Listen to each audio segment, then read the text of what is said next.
Hello friends, welcome to my YouTube channel E education India. और दोस्तों, हमारे YouTube channel पर प्राचीन भारत से संबंधित इतिहास की जीके के ऑब्जेक्टिव टाइप प्रश्न है, उनकी क्लासेज अब लगातार चल रही है। इससे पहले हमारी जीके की 4 क्लास आ चुकी है। अगर आपने पीछे वाली वीडियो नहीं देखी है तो आप डिस्क्रिप्शन में जाके आपको लिंक मिल जाएगा, तो डिस्क्रिप्शन में लिंक पे जाके आप पीछे वाली क्लास है वो देख सकते हैं।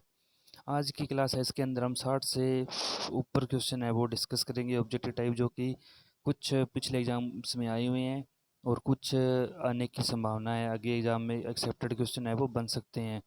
तो जिन दोस्तों ने अभी तक हमारा चैनल सब्सक्राइब नहीं किया है वो चैनल को सब्सक्राइब कर लीजिए, और उनको आने वाली वीडियो का नोटिफिकेशन है वो सबसे पहले मिल जाएगा। तो चलिए आज की क्लास स्टार्ट करते हैं। आज का हमारा पहला प्रश्न है, पूर्व मध्यकालीन भारतीय इतिहास में 750 से लेकर 1200 ईस्वी तक का समय मुख्यतः कौन सा काल माना जाता है। यानी हमें उत्तर भारत के संदर्भ में ये बताना है, 750 ईस्वी से लेकर 712 ईस्वी तक का काल है वो कौन सा काल माना जाता है। ऑप्शन है हमारे पास, संक्रमण काल, राजपूत काल, भारत पर तुर्क आक्रमण का काल, या उपयुक्त सभी।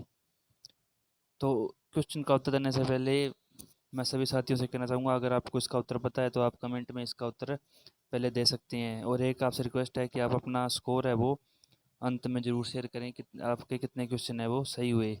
तो चलिए देखते हैं इसका उत्तर क्या होगा। इसका उत्तर होगा ऑप्शन नंबर बी, यानी कि राजपूत काल। पूर्व मध्यकालीन भारतीय इतिहास में 750 ईस्वी से 1200 ईस्वी तक का समय है वो राजपूत काल माना जाता है उत्तर भारत के संदर्भ में। अगला क्वेश्चन, क्वेश्चन नंबर 2, 712 ईस्वी में सिंध पर अरबों के आक्रमण के समय वहाँ का शासक कौन था। ऑप्शन है हमारे पास, दहिरिया है, दाहिर, चच, या राय सहसी। तो इस क्वेश्चन का हमारा सही उत्तर जाएगा ऑप्शन नंबर बी, यानी कि दाहिर। 712 ईस्वी में सिंध पर अरबों के आक्रमण के समय वहाँ का शासक है वो दाहिर था। ऑप्शन नंबर बी है वो हमारा बिल्कुल सही हो जाएगा। तीसरा क्वेश्चन, दिल्ली का यानी दिल्ली नगर की स्थापना है वो किस वंश ने की थी। जी हाँ, हमें बताना है दिल्ली है उसकी स्थापना किस वंश ने की थी। ऑप्शन है हमारे पास, चौहानों ने, तोमरों ने, परमारों ने, या प्रतिहारों ने। जी हाँ, इन 4 ऑप्शन में से हमारा एक उत्तर सही होगा। अगर आपको उत्तर पता है तो आप कमेंट में देख सकते हैं। 3 सेकंड का समय है आपके पास, उसके बाद मैं आपको ये उत्तर बताऊंगा। चलिए, इस क्वेश्चन का हमारा सही उत्तर जाएगा ऑप्शन नंबर बी, यानी कि तोमरों ने। दिल्ली की स्थापना है वो तोमर वंश ने की थी। अगला क्वेश्चन, सर्वप्रथम भारत में जजिया कर लगाने का श्रेय सिंध के विजेता मोहम्मद बिन कासिम को दिया जाता है। उसने किस वर्ग को इस कर से पूर्णतः मुक्त रखा।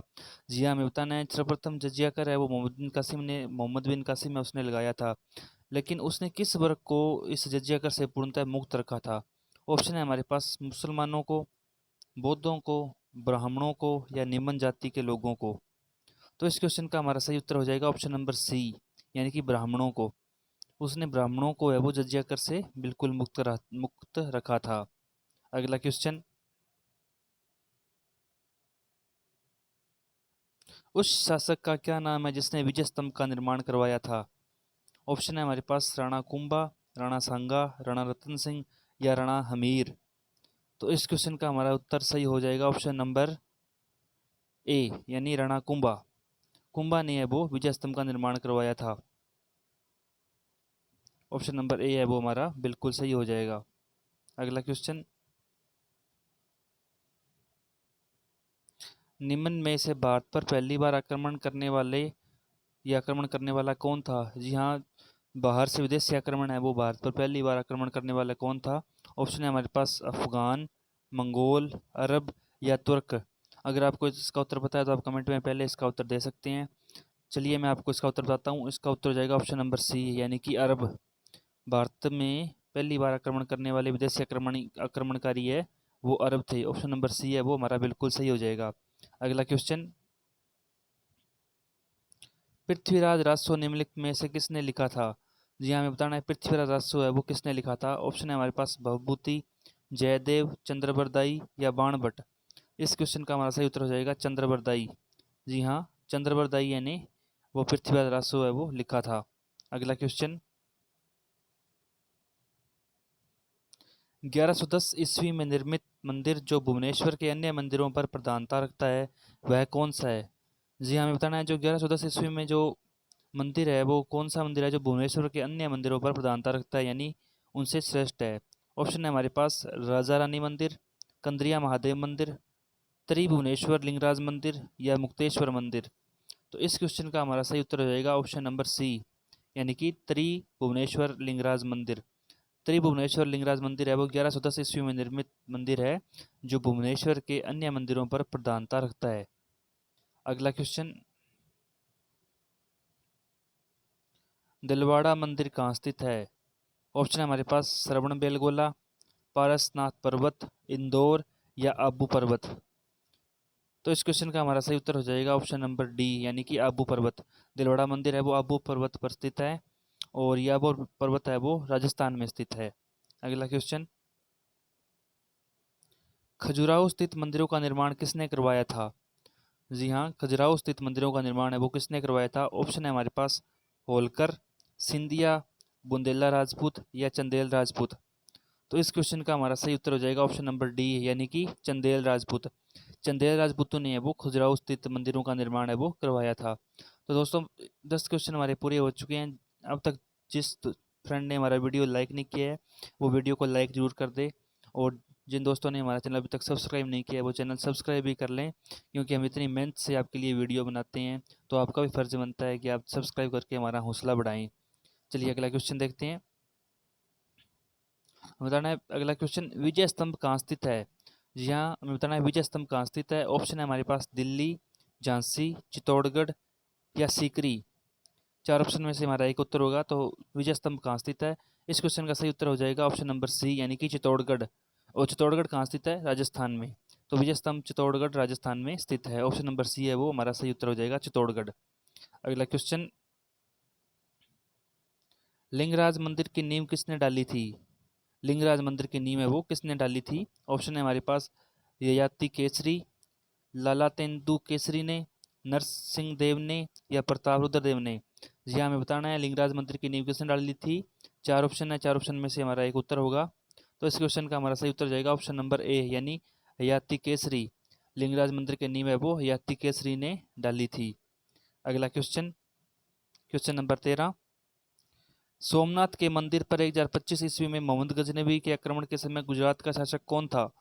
बहुत ही मोस्ट इंपॉर्टेंट क्वेश्चन, कई बार एग्जाम में पूछा गया है और आगे भी आने की संभावना है। क्वेश्चन है, सोमनाथ के मंदिर पर 1025 ईस्वी में महमूद गजनवी के आक्रमण के समय गुजरात का शासक है वो कौन था?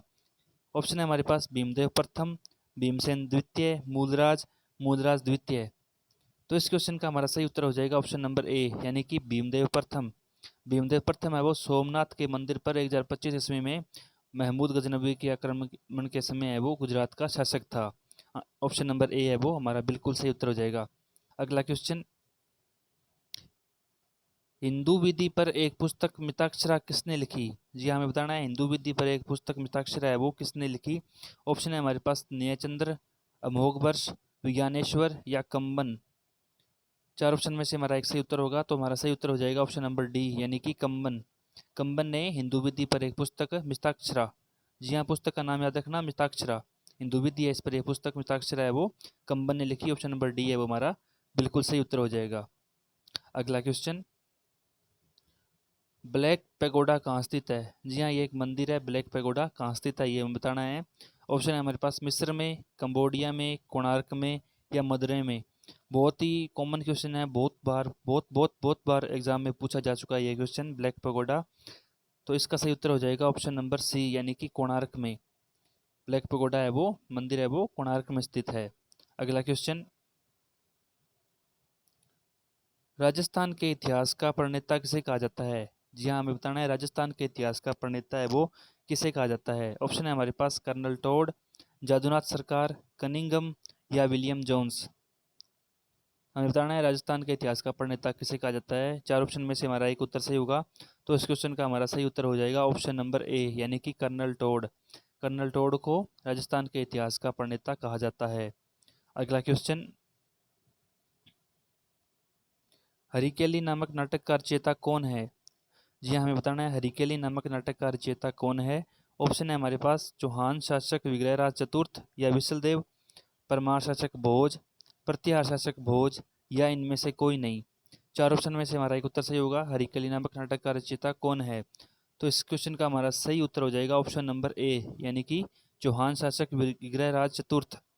जी हाँ, चौहान शासक विग्रहराज चतुर्थ या विसल देव है वो हरिकली नामक नाटक के रचयिता हैं। अगला क्वेश्चन, किस नाटक के कुछ अंश ढाई दिन का झोंपड़ा मस्जिद की दीवारों पर अंकित हैं? जी हाँ, हमें बताना है भी कौन से नाटक के कुछ अंश है वो ढाई दिन के झोंपड़े जो कि अजमेर में है वो उसकी मस्जिद की दीवारों पर अंकित है। ऑप्शन है हमारे पास नागानंद, हरिकेली, मालती माधव या इनमें से कोई नहीं। तो इस क्वेश्चन का हमारा सही उत्तर हो जाएगा ऑप्शन नंबर बी, यानी कि हरिकेली। हरिकेली नाटक के कुछ अंश है वो ढाई दिन के झोंपड़े की मस्जिद की दीवारों पर अंकित है, क्योंकि जो ये ढाई दिन का झोंपड़ा है वो पहले एक संस्कृत विद्यालय था, इसको तोड़कर इसके ऊपर मस्जिद बनाई गई थी। अगला क्वेश्चन, रानी पद्मिनी का नाम अलाउद्दीन खिलजी की चित्तौड़ विजय से जोड़ा जाता है, तो हमें बताना है रानी पद्मिनी के पति का क्या नाम था।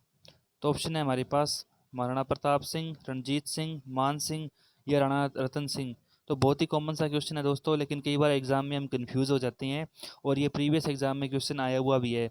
तो इस क्वेश्चन का सही उत्तर हो जाएगा राणा रतन सिंह। जी हाँ, चित्तौड़ पर जब अलाउद्दीन खिलजी ने आक्रमण किया था तो उस समय चित्तौड़ के शासक है वो राणा रतन सिंह थे। तो और वहाँ की जो महारानी थी वो रानी पद्मिनी थी। अगला क्वेश्चन, विक्रमशिला केंद्र के संस्थापक का नाम क्या था? ऑप्शन है हमारे पास देवपाल, धर्मपाल, न्यायपाल या नरेंद्रपाल। जी हाँ, हमें बताना है विक्रमशिला केंद्र है इसके संस्थापक का नाम क्या था। तो इस क्वेश्चन का हमारा सही उत्तर हो जाएगा ऑप्शन नंबर बी, यानी कि धर्मपाल। विक्रमशिला केंद्र के संस्थापक है उसका नाम धर्मपाल था। अगला क्वेश्चन, निम्नलिखित में से किस मंदिर परिसर में एक भारी भरकम नंदी की मूर्ति है जिसे भारत की विशालतम नंदी मूर्ति माना जाता है? तो ऑप्शन है हमारे पास वर्देश्वर मंदिर, लिंगराज मंदिर, कंद्रिया महादेव मंदिर या लेपाक्षी मंदिर। इन चार ऑप्शन में से चार मंदिरों में से एक मंदिर है, उस मंदिर परिसर में एक भारी भरकम नंदी की मूर्ति है जिसे भारत की विशालतम नंदी मूर्ति माना जाता है। तो इस क्वेश्चन का उत्तर क्या हो सकता है आप कमेंट में दे सकते हैं, वीडियो को पॉज करके कमेंट में पहले उत्तर दे सकते हैं। तो इस क्वेश्चन का वैसे हम देखें सही उत्तर है तो वो सही उत्तर हो जाएगा ऑप्शन नंबर सी, यानी कि कंद्रिया महादेव मंदिर। कंद्रिया महादेव मंदिर में परिसर में एक भारी भरकम नंदी की मूर्ति है जिसे भारत की है वो विशालतम नंदी की मूर्ति माना जाता है। अगला क्वेश्चन, निम्नलिखित में से किसे एक नए संवत चलाने का यश प्राप्त है? जी हाँ, हमें बताना है कि कौन से शासक ने एक नया संवत चलाया था। ऑप्शन है हमारे पास धर्मपाल, देवपाल, विजयसेन या लक्ष्मण सेन। तो इस क्वेश्चन का हमारा सही उत्तर हो जाएगा ऑप्शन नंबर डी, यानी कि लक्ष्मण सेन। लक्ष्मण सेन को एक नए संवत चलाने का यश है वो प्राप्त है। अगला क्वेश्चन, क्वेश्चन नंबर 23, गीत गोविंद के रचनाकार जयदेव किसकी सभा को अलंकृत करते थे? जी हाँ, हमें बताना है जो गीत गोविंद के रचनाकार है जयदेव है वो किसकी मतलब किसके शासक के दरबार में रहते थे या किसकी सभा को अलंकृत करते थे। ऑप्शन है हमारे पास लक्ष्मण सेन, देवपाल, रामपाल या विजय सेन। तो इस क्वेश्चन का हमारा सही उत्तर हो जाएगा ऑप्शन नंबर ए, यानी कि लक्ष्मण सेन। लक्ष्मण सेन के दरबार में है वो गीत गोविंद के रचनाकार जयदेव थे और उनके सभा को अलंकृत करते थे। अगला क्वेश्चन, किसने सोमपुर महाविहार का निर्माण कराया था? ऑप्शन है हमारे पास कुमारगुप्त प्रथम, हर्ष, धर्मपाल या विजयसेन। तो इस क्वेश्चन का हमारा सही उत्तर हो जाएगा ऑप्शन नंबर सी, यानी कि धर्मपाल। धर्मपाल ने वो सोमपुर महाविहार का निर्माण करवाया था। अगला क्वेश्चन, क्वेश्चन नंबर 25, भुवनेश्वर तथा पुरी के मंदिर है वो किस शैली में निर्मित है? Most most most important question दोस्तों, आप स्टार लगा के इस क्वेश्चन को चाहे तो नोट कर सकते हैं। भुवनेश्वर तथा पुरी के मंदिर है वो किस शैली में निर्मित है, क्योंकि मंदिरों की शैली से हमारे जो कोई भी क्वेश्चन हो, चाहे एसएससी का हो, चाहे स्टेट लेवल का हो, चाहे सेंट्रल लेवल का हो, मंदिरों की शैली से एक या दो प्रश्न जरूर पूछे ही जाते हैं। तो हमें बताना है भुवनेश्वर तथा पुरी के मंदिर किस शैली में निर्मित है। ऑप्शन है हमारे पास द्रविड़, नागर, वेसर या इनमें से कोई नहीं। तो इस क्वेश्चन का हमारा सही उत्तर हो जाएगा ऑप्शन नंबर ए, यानी कि द्रविड़। भुवनेश्वर तथा पुरी मंदिर है वो द्रविड़ शैली में निर्मित है। अगला क्वेश्चन, भारत में प्रथम आक्रमणकारी कौन था? जी हाँ, हमें बताना है भारत में प्रथम आक्रमणकारी कौन था। ऑप्शन है हमारे पास कुतुबुद्दीन ऐबक, महमूद गजनवी, मोहम्मद बिन कासिम या मोहम्मद गौरी। तो इस क्वेश्चन का हमारा सही उत्तर हो जाएगा ऑप्शन नंबर सी, यानी कि मोहम्मद बिन कासिम। मोहम्मद बिन कासिम है वो भारत में प्रथम आक्रमणकारी था। अगला क्वेश्चन, जगन्नाथ मंदिर किस राज्य में है? मोस्ट इंपॉर्टेंट क्वेश्चन, जगन्नाथ मंदिर किस राज्य में है? ऑप्शन है हमारे पास उत्तर प्रदेश, उड़ीसा, आंध्र प्रदेश या तमिलनाडु। दोस्तों अगर आपने थोड़ा सा भी गौर से पढ़ा होगा तो आप इस क्वेश्चन का उत्तर है वो आराम से कर सकते हैं। जी हाँ, जगन्नाथ मंदिर है वो किस राज्य में स्थित है? तो इसका सही उत्तर हो जाएगा उड़ीसा या ओडिशा। उड़ीसा राज्य में है वो जगन्नाथ मंदिर स्थित है। अगला क्वेश्चन, पुरी में स्थित कोणार्क के विशाल सूर्यदेव मंदिर के निर्माता कौन थे? जी हाँ, हमें बताना है पुरी में स्थित कोणार्क के विशाल सूर्यदेव मंदिर के निर्माता है वो कौन थे? ऑप्शन है हमारे पास नरसिंह प्रथम, कपिलेंद्र, पुरुषोत्तम या चौंडगंग। इस क्वेश्चन का हमारा सही उत्तर हो जाएगा ऑप्शन नंबर ए, यानी कि नरसिंह प्रथम। नरसिंह प्रथम है वो पुरी में स्थित कोणार्क के विशाल सूर्य मंदिर के निर्माता थे। ऑप्शन ए नरसिंह प्रथम हमारा बिल्कुल सही उत्तर हो जाएगा। अगला क्वेश्चन, अजयपाल कहाँ के संस्थापक थे? अजयपाल है वो कहाँ के संस्थापक थे? ऑप्शन है हमारे पास अलवर, भरतपुर, अजमेर और चित्तौड़गढ़। अजयपाल यानी इनके नाम से ही हमें पता चल रहा है अजयपाल है वो अजमेर के, इनके नाम से पता चल रहा है अजयपाल, अजय से अजमेर, यानी अजयपाल है वो अजमेर के संस्थापक थे। ऑप्शन नंबर सी है वो हमारा बिल्कुल सही हो जाएगा। अगला क्वेश्चन देखते हैं, निम्नलिखित में से कौन कविराज के नाम से विख्यात था? निम्नलिखित में से कौन है वो कविराज के नाम से विख्यात था? ऑप्शन है हमारे पास भोज परमार, सिंधुराज, मिहिर भोज या भुज। तो इस क्वेश्चन का हमारा सही उत्तर हो जाएगा ऑप्शन नंबर ए, यानी कि भोज परमार। भोज परमार है वो कविराज के नाम से विख्यात थे। तो दोस्तों हमने बातों बातों में 30 क्वेश्चन है वो कंप्लीट कर लिए हैं। तो अभी तक जिस दोस्त ने भी हमारे वीडियो को लाइक नहीं किया तो वीडियो को लाइक कर दीजिए, और जिन दोस्तों ने सब्सक्राइब नहीं किया है वो चैनल को सब्सक्राइब भी कर लीजिए, क्योंकि ऐसी ही जीके की वीडियो जो कि एग्ज़ाम की दृष्टि से यूज़फुल है वो हम डेली लेकर आते हैं। अगला क्वेश्चन, पुस्तक सम्रांगण सूत्रधार का विषय क्या है?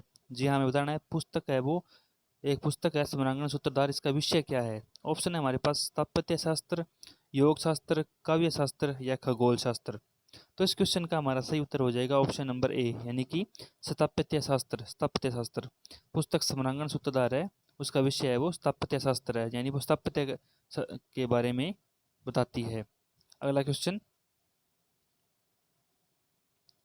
एक हमें वाक्य दिया हुआ है, उसकी मृत्यु से धारानगरी, विद्या और विद्वान तीनों ही निराश्रित हो गए। यानी कोई शासक था, उसकी मृत्यु से जो धारानगरी, विद्या और विद्वान तीनों ही निराश्रित हो गए। यह उक्ति किस शासक के संबंध में है? मतलब यह किस शासक के संबंध में कहा गया है? ऑप्शन है हमारे पास भोज परमार, मिहिर भोज, सिंधुराज या मुंज। तो दोस्तों आप वीडियो को पॉज करके अगर आपको इसका उत्तर पता है तो कमेंट में आप लिख सकते हैं। तो देखते हैं चार ऑप्शन में से हमारा सही उत्तर क्या होगा। तो ऑप्शन नंबर ए है वो हमारा सही हो जाएगा। जी हाँ, भोज परमार की मृत्यु है उसके बाद उनके बारे में कहा गया था कि उनकी मृत्यु से धारानगरी, विद्या और विद्वान तीनों ही निराश्रित हो गए थे, यानी ऑप्शन नंबर ए है वो हमारा बिल्कुल सही हो जाएगा, भोज परमार। अगला क्वेश्चन, किस शासक के राज दरबार में जैन आचार्य हेमचंद्र को संरक्षण मिला? जी हाँ, हमें बताना है किस शासक के राज दरबार में जैन आचार्य हेमचंद्र है उनको संरक्षण मिला। ऑप्शन है हमारे पास जय सिंह द्वितीय, कुमारपाल, ऑप्शन नंबर सी ए और बी दोनों, यानी इन दोनों के राज दरबार में, या ऑप्शन नंबर डी इनमें से कोई नहीं। तो इस क्वेश्चन का जो सही उत्तर है दोस्तों वो हो जाएगा ऑप्शन नंबर सी, यानी कि जय सिंह द्वितीय और कुमारपाल इन दोनों के राज दरबार में है वो जैन आचार्य हेमचंद्र को संरक्षण है वो मिला था, यानी कि ए और बी दोनों। तो ऑप्शन नंबर सी है वो हमारा बिल्कुल सही हो जाएगा। अगला क्वेश्चन, क्वेश्चन नंबर 34, वह प्रथम भारतीय शासक कौन था जिससे तुर्क आक्रांता मोहम्मद गोरी का सामना हुआ और जिसने मोहम्मद गोरी को परास्त किया? जी हमें बताना है जो प्रथम भारतीय शासक कौन था जिससे है वो मोहम्मद आक्रांता, सॉरी तुर्क आक्रांता मोहम्मद गोरी का सामना हुआ और जिसने मोहम्मद गोरी को परास्त किया? ऑप्शन है हमारे पास भीम प्रथम, भीम द्वितीय, कुमारपाल और जय सिंह सिंहराज। तो इस क्वेश्चन का हमारा सही उत्तर हो जाएगा ऑप्शन नंबर बी, यानी कि भीम द्वितीय। जी हाँ, भीम द्वितीय है उस वह भारतीय प्रथम भारतीय शासक था भीम द्वितीय, जिसका तुर्क आक्रांता मोहम्मद गोरी से सामना हुआ और उसने मोहम्मद गोरी को है वो परास्त किया था। अगला क्वेश्चन, किस शासक ने कालिंजर के अजय दुर्ग का निर्माण करवाया? जी हाँ, हमें बताना है किस शासक ने कालिंजर के जो अजय दुर्ग है उसका निर्माण करवाया। ऑप्शन है हमारे पास Nannuk Chandel, option B Yashovarma, option C Dangdev और ऑप्शन डी विग्रहराज। तो चार ऑप्शन में से हमारा एक उत्तर सही होगा। बताना है कालिंजर के अजय दुर्ग का निर्माण है वो किस शासक ने करवाया। तो इस क्वेश्चन का हमारा सही उत्तर हो जाएगा ऑप्शन नंबर सी, यानी कि दंगदेव। दंगदेव ने है वो कालिंजर के अजय दुर्ग का निर्माण है वो करवाया, यानी ऑप्शन नंबर सी है वो हमारा बिल्कुल सही हो जाएगा। अगला क्वेश्चन, क्वेश्चन नंबर 36, निम्नलिखित में से वह कौन सा संवत है जो कलचुरियों द्वारा प्रयुक्त किए जाने के कारण कलचुरी संवत भी कहलाता है? इंपॉर्टेंट क्वेश्चन है एग्जाम की दृष्टि से। कलचुरी संवत के बारे में बताना है जो कलचुरियों द्वारा प्रयुक्त किया गया था। ऑप्शन है हमारे पास विक्रम संवत, शक संवत, त्रेकुटक संवत या इनमें से कोई नहीं। तो इस क्वेश्चन का हमारा सही उत्तर हो जाएगा ऑप्शन नंबर सी, यानी कि त्रेकुटक संवत। जो कलचुरी थे उन्होंने जो अपना संवत प्रयुक्त किया था वो कलचुरी संवत कहलाता है। ठीक है, और वैसे उसे त्रिकुटक संवत कहते हैं। तो ऑप्शन नंबर सी है वो हमारा बिल्कुल सही हो जाएगा।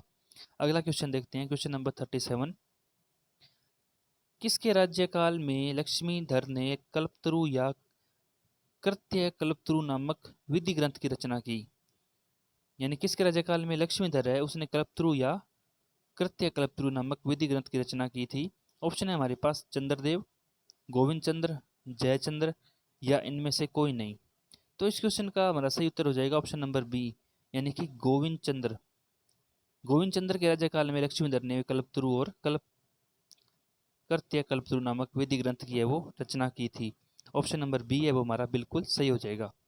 अगला क्वेश्चन देखते हैं, चंदावर का युद्ध 1194 ईस्वी में हुआ था वो किसके मध्य हुआ था? चंदावर का युद्ध 1194 ईस्वी में किसके मध्य हुआ था? ऑप्शन है हमारे पास पृथ्वीराज तृतीय मोहम्मद गोरी, भीम द्वितीय या मोहम्मद गोरी, जयचंद्र एवं मोहम्मद गोरी या इनमें से कोई नहीं। तो चंदावर का युद्ध है वो किन किन के मध्य हुआ था ये हमें बताना है। जो चार ऑप्शन है इनमें से हमारा एक उत्तर सही होगा। तो इस क्वेश्चन का हमारा सही उत्तर हो जाएगा ऑप्शन नंबर सी, यानी कि जयचंद्र एवं मोहम्मद गोरी।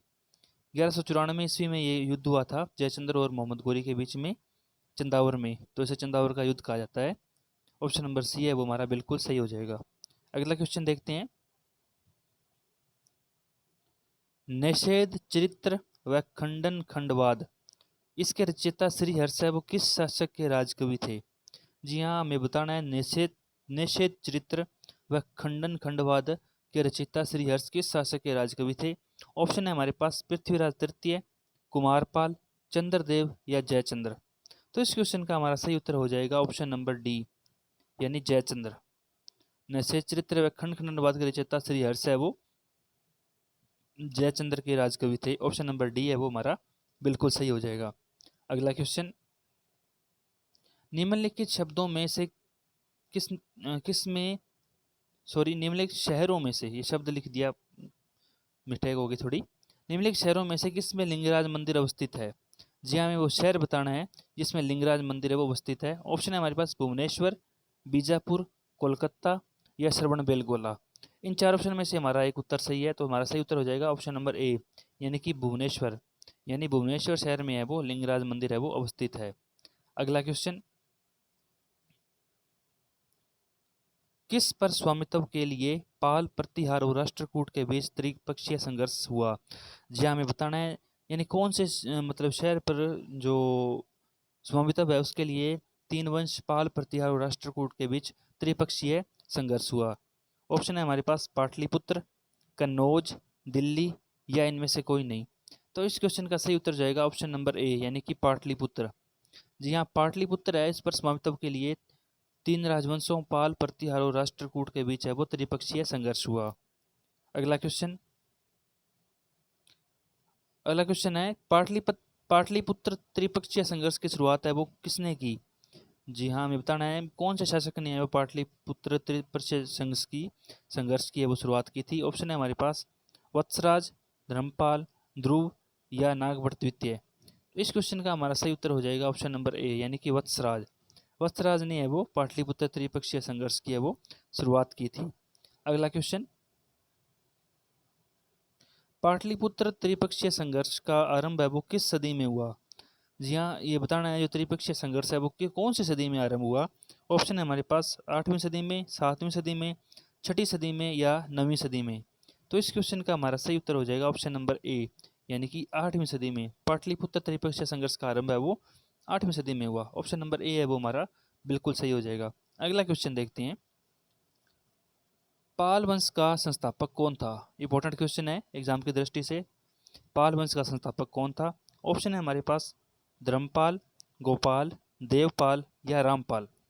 तो इस क्वेश्चन का हमारा सही उत्तर हो जाएगा ऑप्शन नंबर बी यानी कि गोपाल। पाल वंश का संस्थापक है वो गोपाल था। ऑप्शन नंबर बी है वो हमारा बिल्कुल सही हो जाएगा।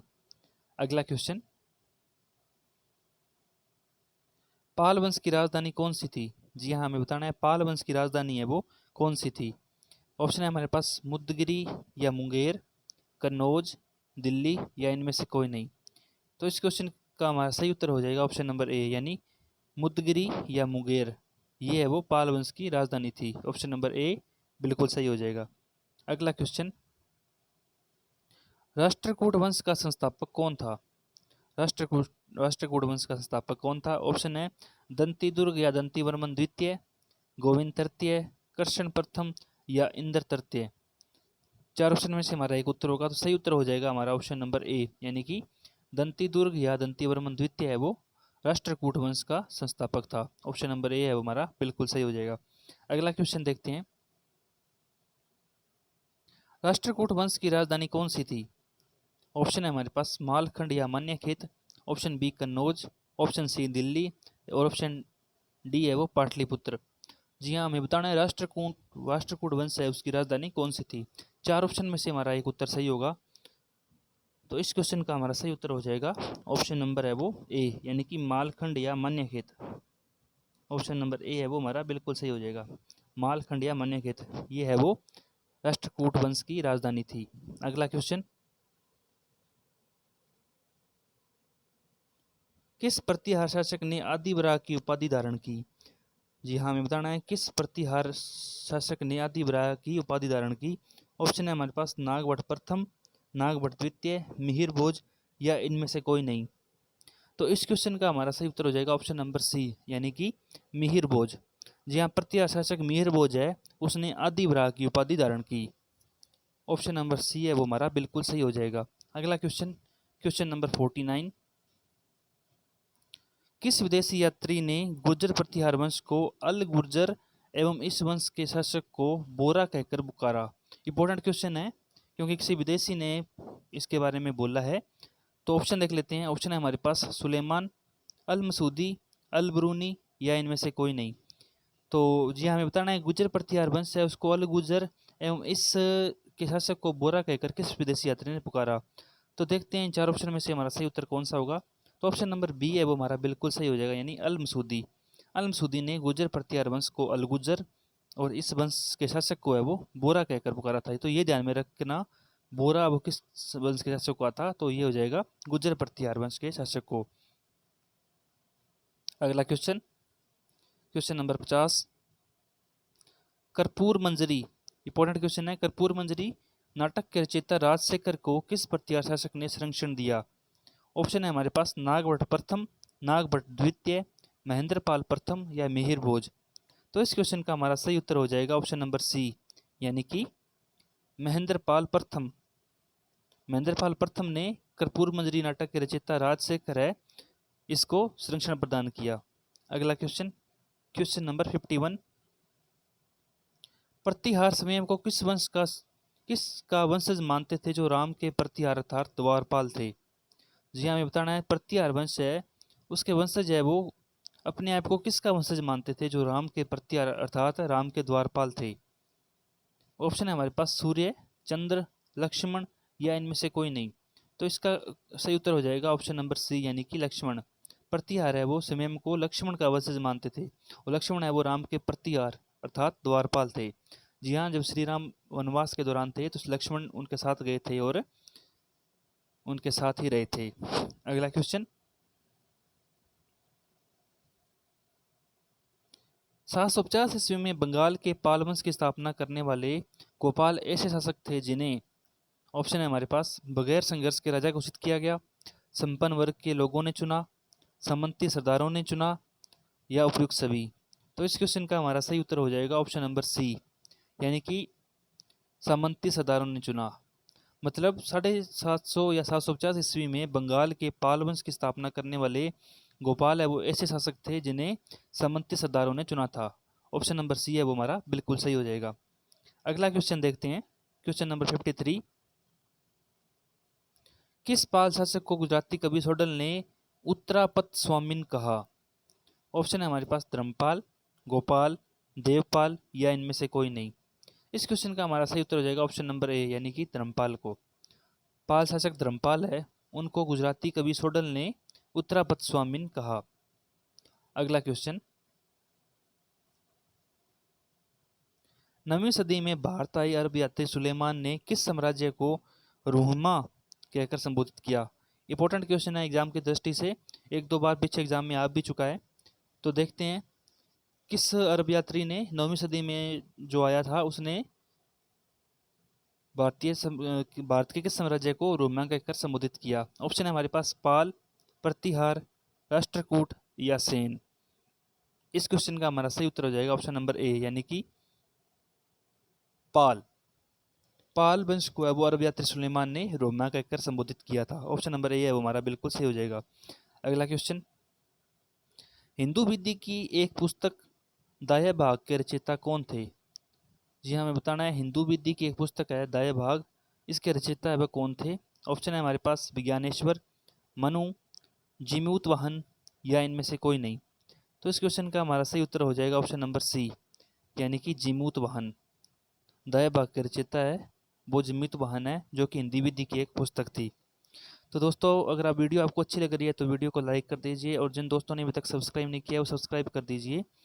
अगला क्वेश्चन, रामचरित की रचना किसने की? जी हाँ, हमें बताना है रामचरित की रचना है वो किसने की? ऑप्शन है हमारे पास कालिदास, विज्ञानेश्वर, कौटिल्य, या संध्याकर नंदी। इस क्वेश्चन का हमारा सही उत्तर हो जाएगा ऑप्शन नंबर डी, यानी कि संध्याकर नंदी।